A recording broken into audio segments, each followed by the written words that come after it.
मनाची. खंडेराजुरीच्या उपसरपंचपदी पूनम मोरे बिनविरोध.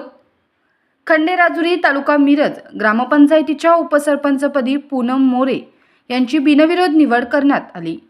मिरज पूर्व भागातील राजकीयदृष्ट्या संवेदनशील समजल्या जाणाऱ्या खंडेराजुरी ग्रामपंचायतीवर सरपंच एका गटाचा तर उपसरपंच व सत्ता दुसऱ्या गटाची अशी अवस्था आहे.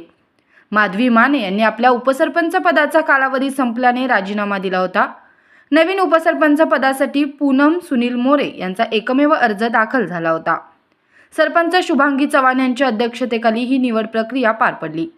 यावेळी उपसरपंच निवडीत वास्कर शिंदे गटाच्या पूनम मोरे यांचा एकमेव अर्ज आल्याने त्यांची उपसरपंचपदी निवड झाल्याचे घोषित करण्यात आले.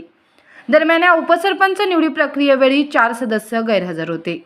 त्यावेळी राष्ट्रवादीचे तालुका अध्यक्ष वास्कर शिंदे, वीराचार्य पतसंस्थेचे संचालक सुरेश चौगुले, संतोष रिसवडे, गजानन रुकडे, बाळासो मुजावर, संजय चव्हाण, तुकाराम रुपनर, मनोज गवळी, संगीता यादव, नीलम सुतार, माधवी माने, अमोल मानगावे, पवन चौगुले, मोहन गवळी, मारुती चव्हाण, महावीर मानगावे, प्रकाश पाटील, लक्ष्मण चव्हाण, पोपट धनसरे यांच्यासह कार्यकर्ते, ग्रामस्थ मोठ्या संख्येने उपस्थित होते. निवडीनंतर पूनम मोरे यांच्या समर्थकांनी गुलालाची उधळण करून जल्लोष साजरा केला.